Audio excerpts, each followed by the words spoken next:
mom says my neighborhood school isn't good enough. How am I supposed to know my kids are getting the best education possible? Welcome to Good Schools for All, a podcast from the investigative news organization Voice of San Diego and the Education Synergy Alliance. We cut through the jargon and polarized debate to get you the news and ideas that matter. Good schools are at the heart of our democracy and economy, and we're about good schools for all kids. We hope you'll learn and maybe teach us something. There should be an excellent school in every community. Enjoy the show. I'm Laura Kohn, Executive Director of the Education Synergy Alliance, and Scott Lewis is on vacation, so I'm joined today by Mario Koran. Hey, thanks for having me. Hey, that intro song really gets me going. My heart's beating a little quicker now. I'm ready to talk. Excellent. We're jazzed. We're ready to talk. We're taking on a big important topic today, the school to prison pipeline. That's right. Perfect time. Yeah, we'll see what we can do to help everyone think about what that is, what it means, and what San Diego's doing about it. Uh-huh. You've been doing a lot of reporting about the school to prison pipeline. What caused you to take it on? Well, I just think that it gets to this fundamental question of equity and really how we're meeting students as they come in the door and sort of how we're responding to them. Recently I had, can I tell you an anecdote, a Scott-like anecdote? Yeah, you got to tell us an anecdote. All right. Bring a kid in the room. All right. So my daughter is, she's 3, so she's young. She hasn't entered yet the formal schooling system. We take her to a private daycare. So, but there is a little boy in her class. Let's call him Michael. It's a nice racially neutral name and socioeconomically neutral name there. But Michael is quite a handful. Michael likes to pull hair and punch and sometimes bite. And we see this a lot coming out. Sometimes I'll see it on his reports. They send these little reports home. And a lot of times Michael has his marked up. So anyways, I'm taking Lucia home. It's my daughter's name. Taking her home from school a couple weeks ago. And I say, Lucia, how was your day? And she said, it was bad. And I said, why is it bad? And she said, because Michael hit me. Right? And so that's not what you want to hear as a parent. You don't want to hear how was your day? You don't want to hear that they were hurt for whatever reason. No. So I get home and I write, I go into my protective mode. I'm a dad now, right? So I write this strongly worded email to the daycare director, letting her know that this isn't acceptable, that I need to know that there's going to be a plan in place, right? So I'm worked up, and my picture of Michael in my head is of this sort of 3-year-old muscled bully who's just coming in to pick on my daughter, right? And I have some angry words that I'd like to share with his parents. Well, I go to school the next day to drop my daughter off, and I walk in the door, and there's Michael listening to the teacher. And I realize that he's just a little boy. He's just a tiny little boy who probably has these behavioral issues because of just something going on. And I really didn't even think about that. As much as I think about these topics as an education reporter, I didn't consider the context through which Michael was coming to school.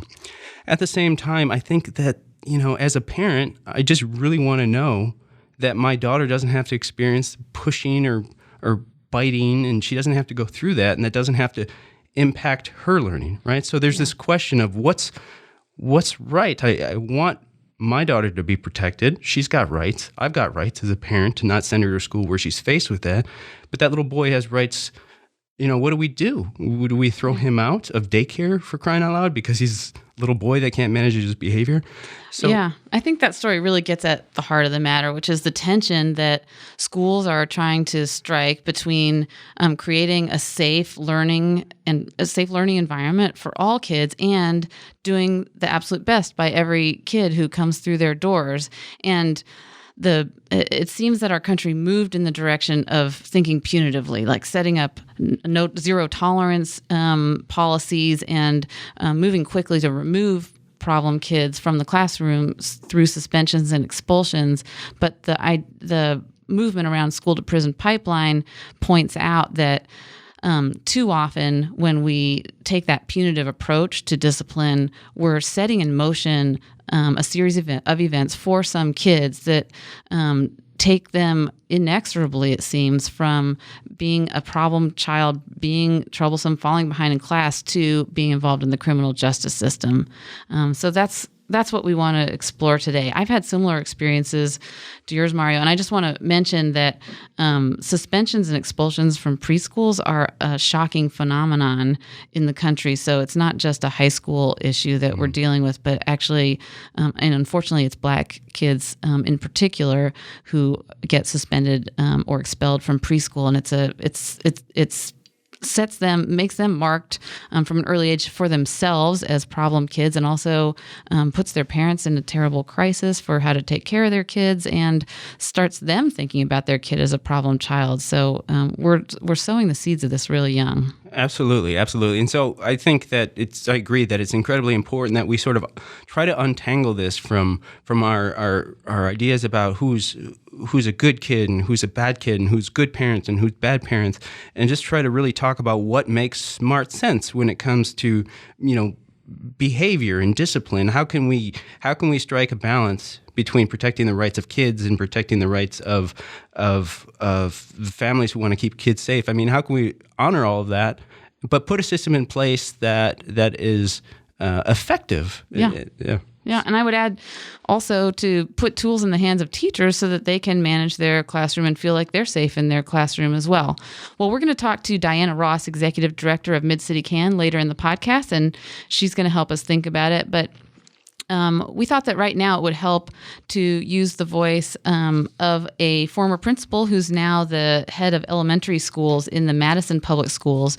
She made a speech to the Teach for America National Conference earlier this year that I happened to hear. Her name is Nancy Hanks, and I was really moved by her speech. I really recommend to our listeners, if you hear this portion and are interested, we'll make sure to put the link up on the podcast. But here's Nancy talking about the various ways in which all the actors in the education system are contributing unwittingly and not with any malice towards the school to prison pipeline.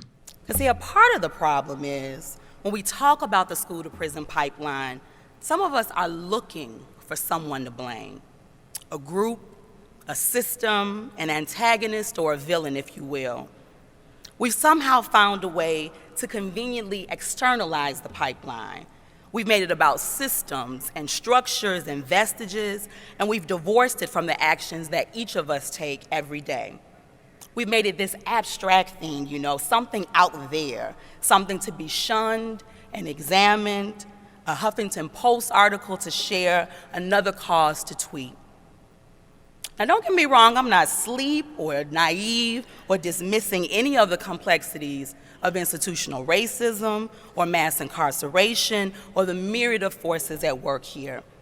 But when we do that, when we keep the conversation at that level and we only focus on it that way, it allows us to avoid doing the one thing that none of us want to do, which is make it personal and admit our own fault and contributions to the pipeline. And I know that's hard to hear, but yes, you and I, intelligent, well-intentioned warriors of equity, we contribute to the pipeline. Consider this. If you're a teacher, it's in the moments when the unconscious bias that we all have compels you to address the aggressive or off-task behaviors of your scholars of color, while the identical behaviors of their white peers often go unaddressed, banishing those students to the main office, discipline referral form in hand, while you continue on with your Common Core aligned lesson. That's your contribution. If you're a dean or a principal or assistant principal, it's in the powerful decision points that you hold as to whether or not you're going to suspend or expel students, sometimes as young as 4 and 5 years old, because they've somehow disrupted the learning environment or violated one of the often subjective infractions in our codes of conduct. And it's also in the incidents when we deliberately misuse school resource officers, inappropriately involving them in incidents that often don't need officer involvement and escalate in a matter of seconds, blurring the line of what is criminal behavior and simply matters of school discipline. That's your contribution. And if you're a superintendent or a CEO or you run a CMO, then it's in the policies that you fail to change. continuing to promote zero tolerance, masking it as just a commitment to safety or high and unwavering scholarly-like expectations, failing to engage your boards in the conversation around the data and the disproportionality because they may think that a more restorative approach will be too soft. And after all, rocking that boat might cost you your next contract. That's your contribution. And I can go on, but you get the point. Yes, systems matter, and yes, there are villains out there, but we gotta be way more honest and own our piece of this. It's powerful. She is really powerful, and she goes on to tell a story about running into one of her former students whom she had expelled, and how moved she was by the experience of running into him. I don't want to give away the outcome, but because I think it'd be great for listeners to listen to it. But Nancy was really powerful. But we wanted to share that clip because it really helps to bring home the different nuances and different ways that the system triggers kids to move from just being innocent kids in school to being part of the criminal justice system. Absolutely. And what was so, I think, personal about this, and really why it registered, is that she called a bunch of people out, which isn't necessarily to point fingers, but it's also to say, hey, we all have a role in this, in making this situation better. And what is our role? Because we all have one to play. Well, there is a lot of responsibility to go around, but one of the reasons I wanted to do this podcast is because I think it's a good news story. So, Mario, there are lots of issues that we work on in education, try to improve, and sometimes it seems really stubborn and like nothing makes progress. But it's been amazing to me to watch this particular issue and see how quickly people have started to grapple with it and make improvements. So it wasn't so long ago that that people even started talking about the school to prison pipeline. But once people understood it, they started really acting to reduce suspensions. So that brings us to our number of the week.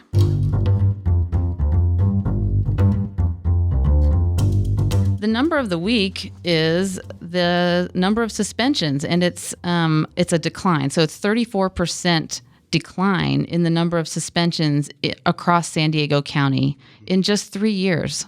Wow. So down by a third, which is an amazing adjustment. So 1/3 fewer kids. So that represents about 12,000 fewer kids per year who are suspended from schools across San Diego County. That's just a huge change. Wow. But I do want to point out that in California as a whole, the suspension rates have declined even farther. For California statewide, it's a 41% decline. So change is happening fast. It's happening faster elsewhere than San Diego, but still fast even here. Yeah. From the clip that we just played, all right, so I noticed that Nancy Hanks, she talked about the need to personalize this conversation. And I think what that means, at least to me as a reporter, is that I can write about the data, I can write about the racial disparities in the data, and I've written many of those stories, and I've gotten sort of emotionally invested in those stories at times. But one thing that happens after I write them, I never really got quite the response from readers that I thought that I anticipated. I would stand back and think, this is a real social justice issue, everybody should care. And I couldn't figure out why people weren't caring. But I think really a part of it was because just reporting the numbers, just reporting what those numbers say, I think doesn't help readers picture what's actually happening in classrooms. Mm-hmm. I don't doubt that there was, injustice and unfairness happening in classroom, but it became very difficult to get from teachers what was going on. So, as much as I celebrate the numbers reducing, I also want to know whether those kids are modifying their behavior or what's happening to them. So it's like I do really appreciate the fact that suspensions are going down, but I have to do so with a level of caution. What does it mean? I wonder if people, your readers, are hearing your reporting or reading your reporting and thinking about the issue and thinking sort of the same thing that you thought when you heard from your daughter about getting pushed at school. They're thinking, I'm not 100% sure that I want suspensions to go down because I want to make sure my kid is safe in school, and I want to make sure that the classrooms that they're sitting in are orderly and that learning is taking place. So maybe they're feeling some uncertainty about whether reducing suspensions is a good thing. Yeah, I will. And I'll also say that, so a couple of years back, I think it was in 2014, San Diego Unified invited a team of Harvard researchers to come in and sort of make recommendations on what the district could do differently. One of the recommendations that they made was actually toward restorative justice and what the district could do to implement restorative practices more robustly. At the time, one of the recommendations was also to sort of celebrate the progress that's happening and be more transparent with what's actually happening with the data and in classrooms. The district said, yeah, that sounds great. We approve that recommendation. That has not happened. That has not happened at all. The district has not been more transparent about the data and what's happening in classrooms, and there hasn't really been a place to celebrate what's actually happening if you can't picture what it looks like in the classroom. Yeah, or maybe even what's not happening. So, Sure. What would be great to hear, and I do remember reading some great quotes from Ralph Swenson, the outgoing superintendent of Grossmont Union High School District, about the positive benefits he's seen in his district about suspension reductions. But it'd be important for school leaders to say, look, we've reduced suspensions by 1/3, and we haven't seen any degradation of the classroom environment. And we think we can reduce it another X% and still maintain positive classroom environments. But Mario, let's make sure to explain this for our listeners. So school to prison pipeline, when you're suspended or expelled, you don't go to jail. So that's not the pipeline. What help us play out for our listeners, where is the pipeline to prison? So why are suspensions and expulsions one step on a pathway that may lead to criminal involvement? So this is all part of the story that needs to be reported out. But I mean, this could happen in a number of ways. If a student gets a referral for, so the way that it actually happens within the classroom, it's not like a teacher suspends students, right? The student gets a referral. If they're acting up in class, they get a referral. The teacher makes a referral to go see the principal. So the principal is actually the one that makes that determination if they're going to be suspended or expelled. And I think with expulsions, there's another process there to make sure that it's warranted. Sure. But so the pipeline isn't necessarily like that kid gets suspended from school and all of a sudden they're whisked away on the conveyor belt to prison. Right. It's more of like what happens as a result of that suspension. Are they more likely to, did they come into contact with a police officer? And in that case, did it lead to a charge that will be handled within the juvenile justice system? And then in that case, is it more likely that they'll be on probation and get sort of whisked into the adult correction system? So I think it's these types of not only infractions, but I think missed opportunities to intervene and correct behavior and get kids sort of on the right path that contribute to this idea, this concept that we talk about as the school to prison pipeline. If there's anything else you could add. No, I think those are all the factors, along with the ones that Nancy cited, that I think of. It's just the kid becomes all of a sudden labeled as a troublemaker and starts to build a self-image of themselves that way.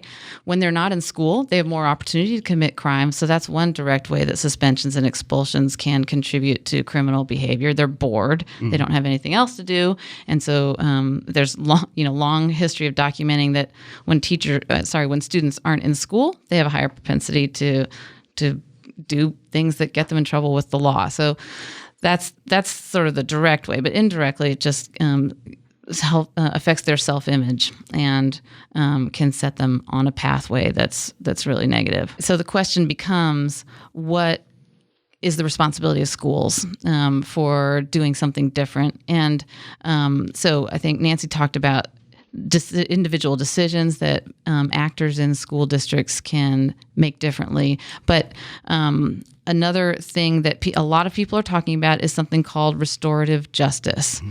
Restorative justice is one different approach to handling school discipline that is getting a lot of support in our community and around the country as an alternative to suspensions and expulsions. Do you want to say briefly what it is?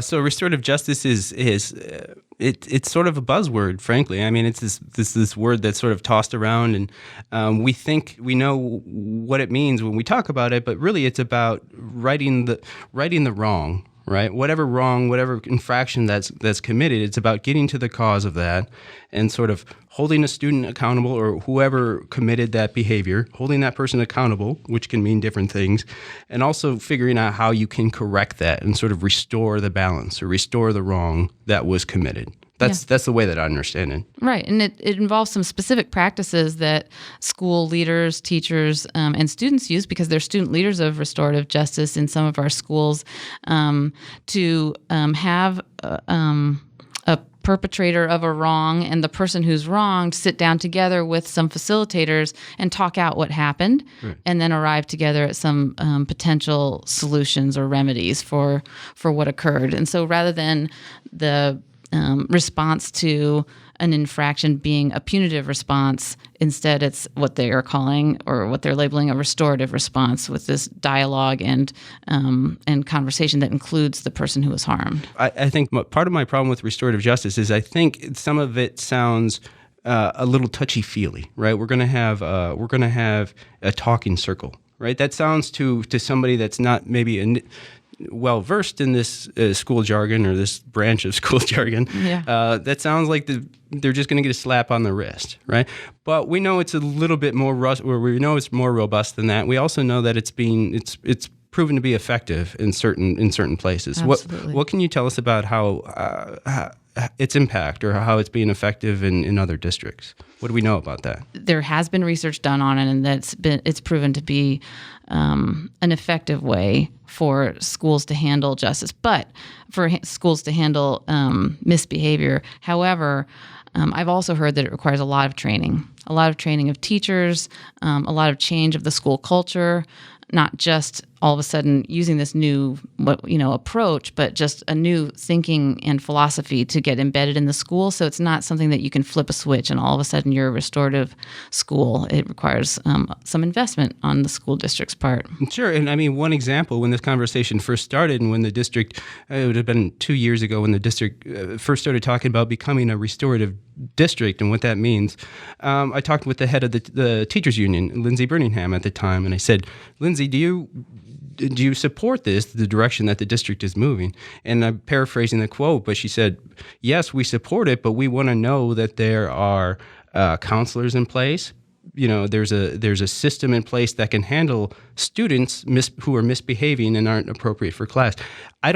I think that that's just one aspect where this meets money and this meets resources, because if those resources aren't available, if a counselor or whatever you're going to do with that student, place them in school suspension or whatever the alternatives can look like, if those aren't available, then what do you have? Do you just have overlooking the problem behavior? Are those kids just still sitting in class, or are they being dealt with, right? Right. I mean, dealt with, not in a punitive way, but in a supportive way. Right. Are the issues being addressed? Is the classroom environment being managed and restored, and all of that stuff? Well, no one can deny that it's a good idea to look at this issue, and the fact that just some sunshine on the issue has resulted in a 1/3 decline or more in suspensions tells me that a lot of the way we were handling discipline previously was excessive. Yeah. And that we can make some more progress. And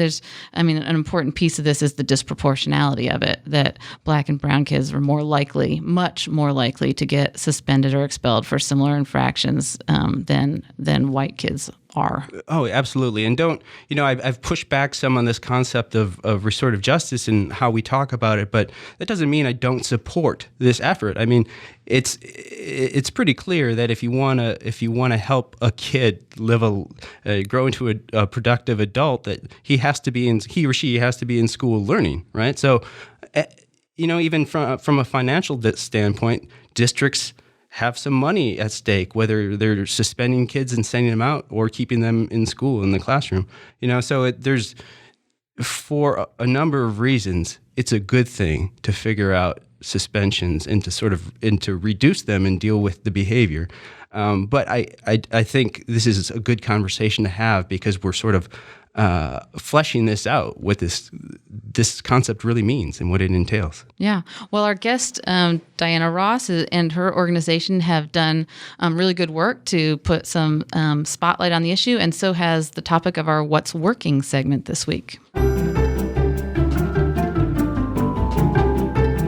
So what's working is that the National Conflict Resolution Center here in San Diego, alongside the Old Globe Theater, had a coup recently. They brought to town an amazing woman named Anna Deavere Smith. She's an actress who has what she specializes in is one-woman shows where she does a slew of interviews with people usually around our country, around a social justice issue. And then in her performance, she brings those people alive by performing their character. And NCRC, that's the National Conflict Resolution Center, and Old Globe brought her to town for a single performance of the piece that she's developing right now, which is about the school-to-prison pipeline.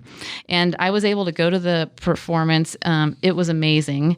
And we're really hopeful that she'll come back to San Diego when she's got the full piece developed to perform it out. While she was here, she went to Lincoln and to Crawford and had really emotional, powerful conversations with young people in those schools. So it was a really great visit, and I hope we'll see more of Anna Deavere Smith in her piece soon. Yeah, I'd like to hear more about that. That sounds great. Well, we're joined here in the Voice of San Diego podcast studio by Diana Ross, Executive Director of Mid-City CAN. Diana, tell us what Mid-City CAN is. So Mid-City CAN is a community organizing and advocacy group, and we work on different issues that are lifted up by folks in the neighborhood of City Heights. So, for example, what kinds of issues are you working on now? Halal lunches, juvenile justice, and school discipline reform. Great. So I think it's the school discipline reform part of your agenda that caused us to bring you in here today. Tell us about things that you're doing with your community to disrupt the school-to-prison pipeline. Well, let's start by talking about what is the school-to-prison pipeline. It's become a really catchy term. I even hear people say, we're the leader in school-to-prison pipeline. And I think, do you really want to say that? Do you know what you're saying? So what they're really talking about is the link between school discipline policies, who gets suspended and expelled, and those young people entering the juvenile justice system. So what we know is that there's a very strong link between the two, and that's what the school-to-prison pipeline is. So I don't think you want to be a leader in that. No, you definitely do not want to lead that. You want to get in the way of it, please. Right. We want to disrupt. How much awareness do you find in the community? You said you, as an organization, respond to issues that your community members care about. So how did this become an issue for Mid-City CAN? We started working on this in 2009. We held over 100 house meetings with thousands of residents from City Heights in 13 languages. And the number one issue to surface from that was community safety. So then we worked with folks to really drill down into that. And really what it surfaced as were my kids are getting in trouble a lot at school and my kids are getting arrested a lot in the neighborhood. But at the same time, the strong desire of people to feel safe and not feeling safe. We drilled down further, and what people started talking about really became restorative justice. So people were talking about alternatives to getting their kids in trouble.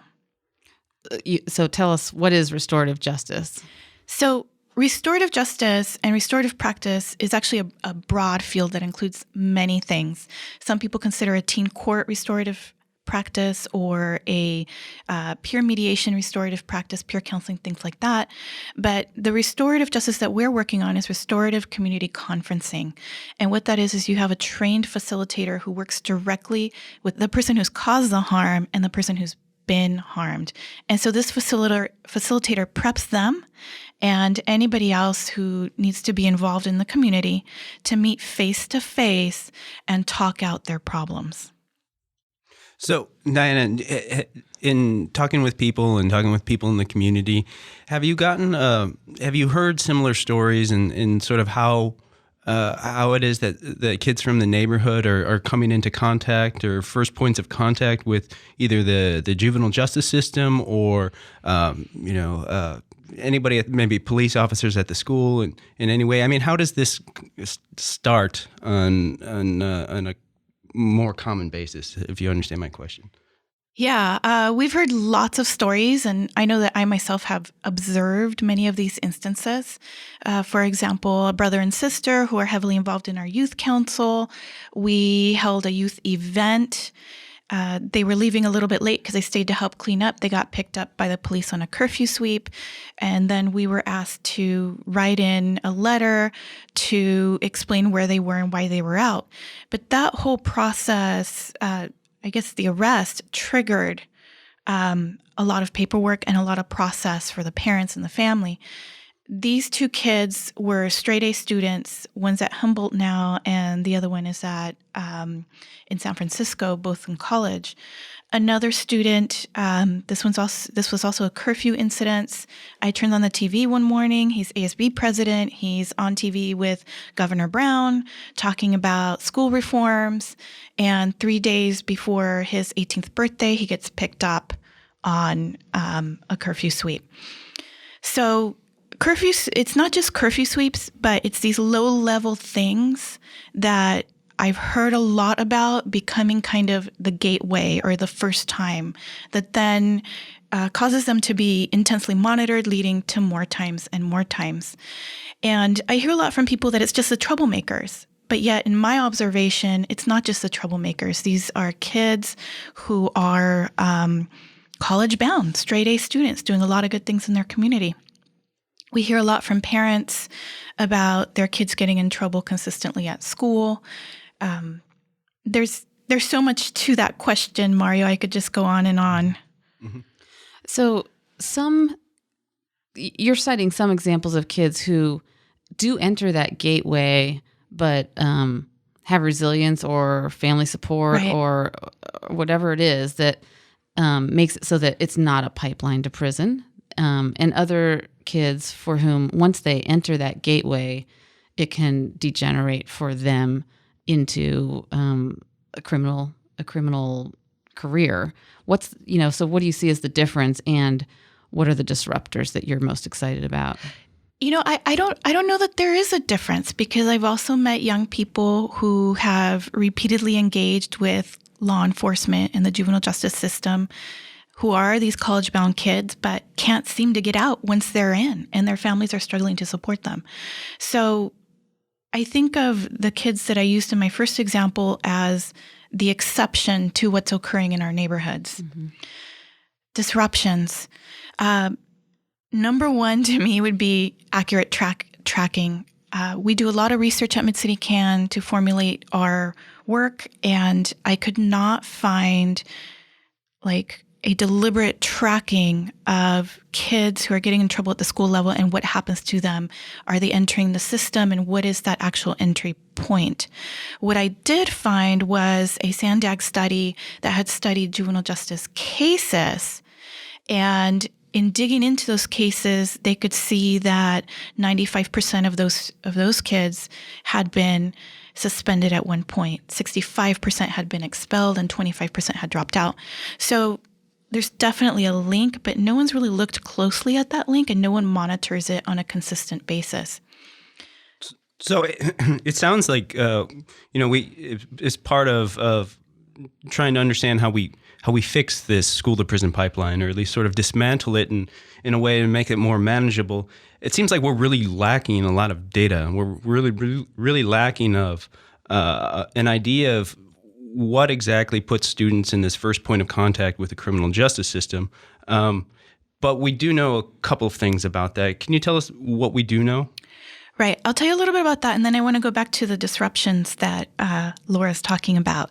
So what we do know is that there's huge disparities in how school discipline is applied and in how policing occurs. So if you're Black, Brown, or Latino, you're more likely to get expelled, suspended, or in trouble at school.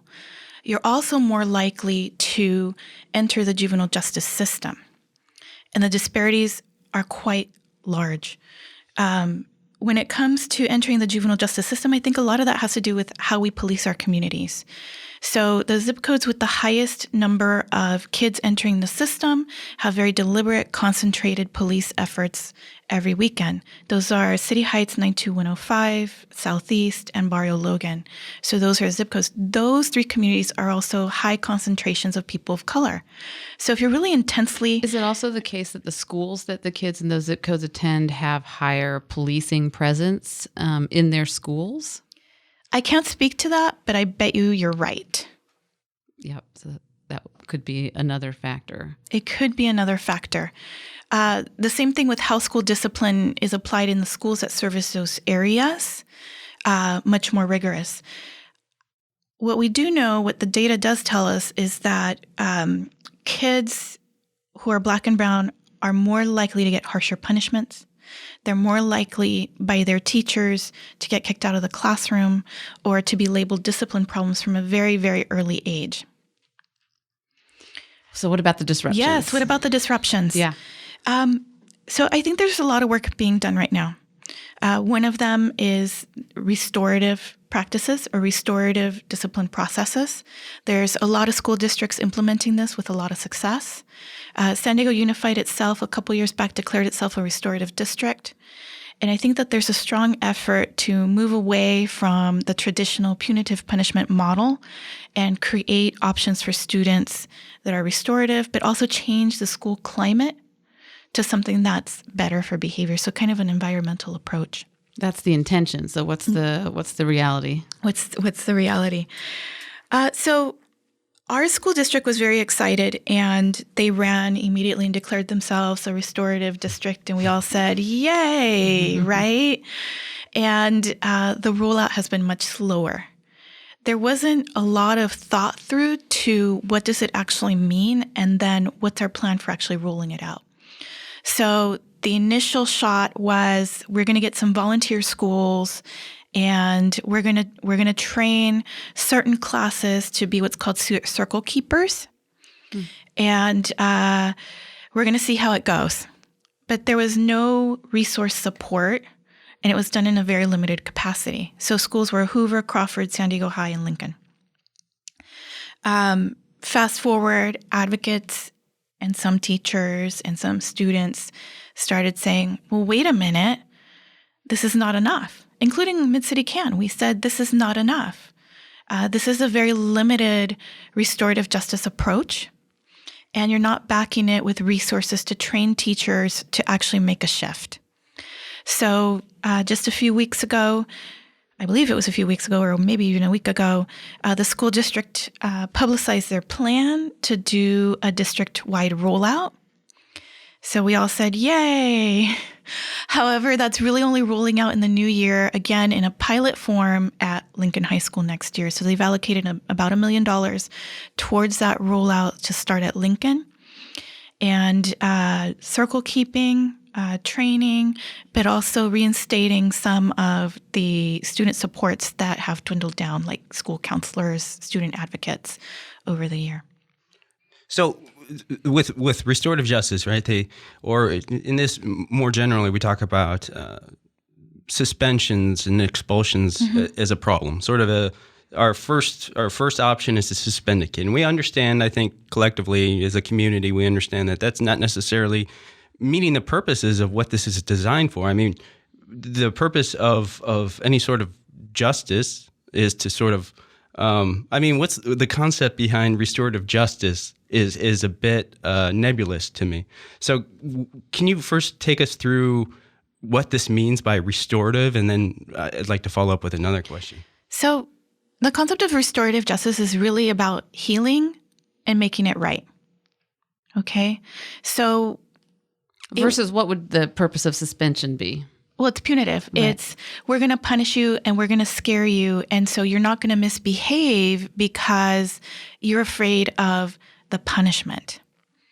And it wasn't always like this in schools. This really started to happen over time. In Reagan's time, schools moved away from whatever they were doing before and moved more and more to zero tolerance. And zero tolerance is also based on that concept. You can't misbehave because there's going to be consequences, right? And I can remember when I was in junior high school, the big consequence we were always threatened with was, you're going to get suspended. Me and my friends used to say, wait a minute, if I do something bad, I get to be home watching TV? That's awesome, right? Yeah. So sometimes we don't think through what the consequences are. Yeah. But also, on the other hand, other times I do something that a kid would do. Oh, I'm in trouble? Okay, so I'm in trouble, but I'm not really learning from it. I'm just being punished. I'm being made to feel bad for what I did. So restorative is about higher accountability because there's actually a learning in it. Our experience with the people harmed is that they really like it because our system is terribly hard on people who are harmed. But they really like it because they actually get to sit in front of the person who did something to them and say, hey, did you know you impacted me in this way? And the person who caused the harm has to actually look the person in the eye and realize the pain that they caused. So there's a real learning in that. What comes out of it, too, is an action plan. So it's not a freebie. It's not just we're going to talk and we're going to make peace. There's an action plan that the person who did the harm is required to complete. So both people have to agree to this action plan. It's completely voluntary on top of that. So both people have to agree that this is the path they want to take together, and then the action plan has to be completed. It has to be. Is there accountability for completion of the action plan? I can't speak to that because I'm not a facilitator of the process. But what our statistics show from implementing a pilot project with the juvenile justice partners last year is that the completion rate is as high as 98%. Nice. So do we know how teachers are feeling? I mean, a lot of emails and responses that I've gotten from teachers is, first when it rolled out was, this is a good idea, we should be thinking about this, right. But we also need to make sure that there's actual supports in place, right? So if we look at the data, we know that suspensions are going down, right. But what that doesn't show is what's actually happening to that kid. Is that kid is sitting in class and did the behavior stop, or did that stuff work and are they, behaving better? Yeah, we don't really know. And that's part of that data question. Is how are we looking at ourselves? Do we really know what's happening? I totally agree. Teachers need the supports and the training in order to implement this more fully. And that's part of my questioning around what the school district is doing and how are they using resources and what is their plan for district-wide implementation in terms of supporting teachers? Yes, I'm trying to wrap my head around it. We've had a really rapid decline, just over 3 years, huge decrease in suspensions and expulsions in San Diego Unified nationally, actually. Near as I know, it's not like the schools have devolved into chaos because kids aren't being suspended right. or expelled at the former rates they are. But so first of all, as Mid-City can, is it your objective that the suspension and expulsion rates should go down even farther? And secondly, what are the pros and cons of that in your mind or in Mid-City Can's mind? Yes, we would like to see it go down further. And we should still be upset because it's really a job half done. The kids who continue to get expended and expelled and suspended are still majority kids of color. Latino and Black, African American, East African, if you're looking at San Diego. And so there's a huge disparity. But yet this is now the largest population being served in the district. And it's really what San Diego is going to look like tomorrow. So it's important that we make sure kids are in school getting an education so that they're prepared to lead the San Diego of tomorrow. So yes, it should come down. So, I just think about the pushback against this, and you probably hear pushback too. You'll hear people say, well, the disproportionality is because they're disproportionately misbehaving in classrooms. So help our listeners, understand your perspective on why the racial disproportionality is an indicator of bias and not just differences in behavior.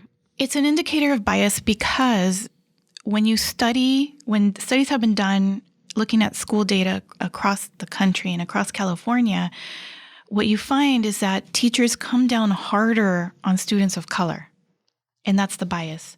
So a lot of the discipline codes are really subjective. Something like willful defiance is very subjective, and it was put in place to empower teachers to maintain control of the classroom so that they could teach, right?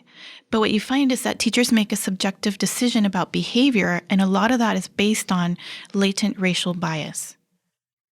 So no one's going to stand up and say, I'm a racist, I'm deliberately suspending and expelling Black and brown kids, but that latent bias. I think as a reporter and just a public citizen, I'm very open to the idea of restorative justice. I think that a punitive type response in every occasion isn't necessarily the right one. At the same time, I wonder if this idea of restorative justice, sometimes I'm a little, I think, disappointed in the way that the school district presents it, or at least talks about it. Mm-hmm. Because while I'm open to the idea, I can also feel like it's not, they talk about it in very sentimental ways that doesn't make a very convincing case for the type of accountability. I mean, what I want to know as a parent is if there's somebody misbehaving in my class, is it really being dealt with?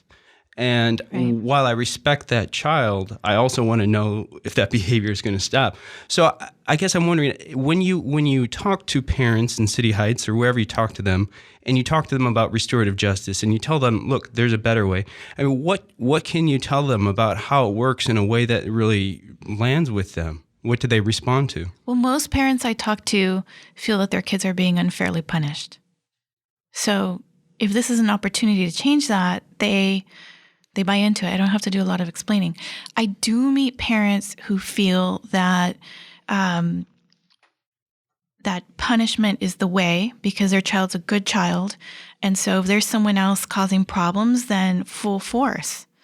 So I meet a little bit of both. But the majority, I would say, already feel that there's an unfairness in the system. Mm-hmm. And so it doesn't take a lot of explaining to get them to support something like this.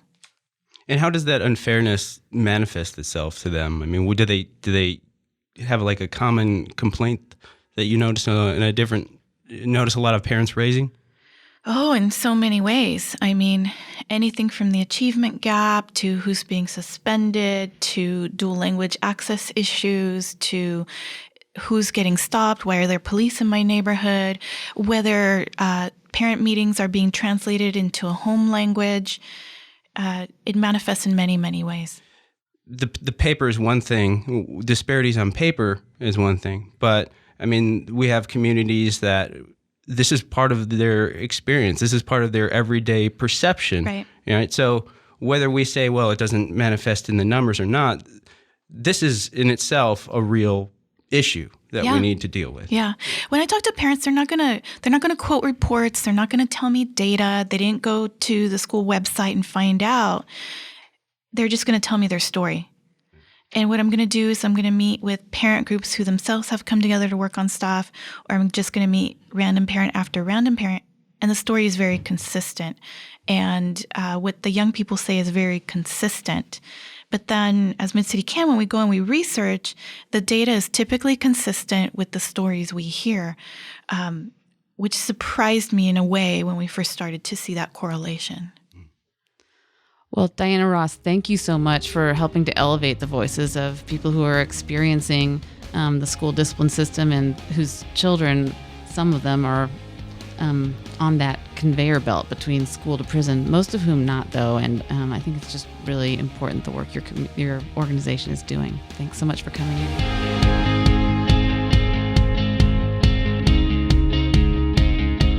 So that was Diana Ross, and it was great to hear from her. Specifically, it was great to hear what's happening and what families have to say, and the families in the neighborhoods that are most impacted by this. So this is obviously a complicated topic at a very important moment. I mean, as we're wrestling as a nation on how do we keep our community safe, and how do we value all members in our community. This is sort of where it all starts. So, some of the many issues that we highlighted today I think it's time to do some more reporting on that and find some more answers, because I think this is just an issue we're starting to get into, and it's a very layered issue. So there's more work to be done, but I'm glad we're having this conversation. Thanks for leading the way. Well, and I'm glad that that you're here actually at Voice of San Diego illuminating stories like this. I agree with you, hearing from Diana that regular families are tuned into these issues and she's able to activate them around them is a really great sign. And we know that the reporting that you do has a huge impact in our community and our system. So yeah, have at it. More stories is great. So if any of you listening have stories or thoughts or reactions that you want to share with us for the podcast, please call in at 619-354-1085, 619-354-1085, and leave us your comment, leave your name and the neighborhood you're calling from, or let us know if you would either prefer to be anonymous or if you don't want to be quoted on the air, but we still want to hear from you.